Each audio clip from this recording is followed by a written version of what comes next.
I'm John Brickley with your latest ESPN headline news coming out of Buffalo today that Bills running back Fred Jackson will be out the next 4 weeks with a groin injury, telling this to WGR Radio after suffering the injury in the first half of yesterday's loss versus the Vikings. With more on this story, let's welcome in Mike Rodak, who covers the team for us here at ESPN.com. And Mike, coming off the news of C.J. Spiller being out for the year with a broken collarbone, how much of a setback is this now for this Buffalo offense?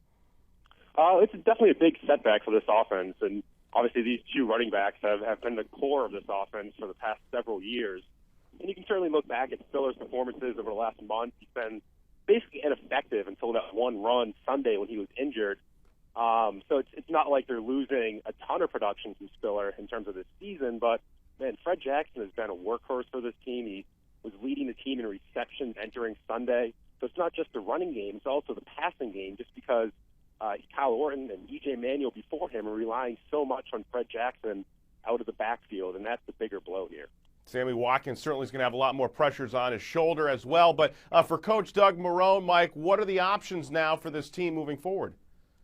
Well, luckily for the Bills, they went out this offseason and they signed Anthony Dixon, who was really a backup in San Francisco. Didn't think he had enough of a chance to really play there, so he came out to Buffalo this offseason.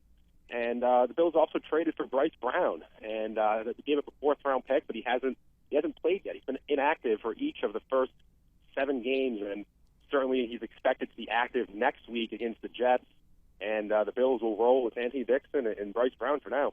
This Bills team right now, 4-3, very competitive, second in the AFC East, facing a Jets team, obviously, that has lost 6 in a row coming into Sunday's matchup. But when you look at a quarterback like Kyle Orton coming in, filling in the shoes for E.J. Manuel, how much added pressure is now on his shoulders to really carry this offense?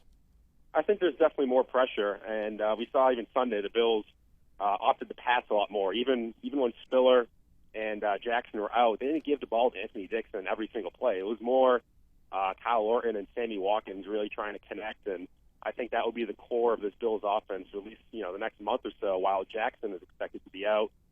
Sammy Watkins is on pace for almost 1,000 yards right now, and he's looking pretty good. And Kyle Orton, of course, he's going to throw a bad pick. He had 1 interception Sunday against the Vikings and 1 interception pick 6 against the Lions a couple weeks ago. So, there's a risk in passing more, especially with Orton. But as we saw Sunday against the Vikings, they can win through the air now, and that's probably what they're going to need to do for the next month.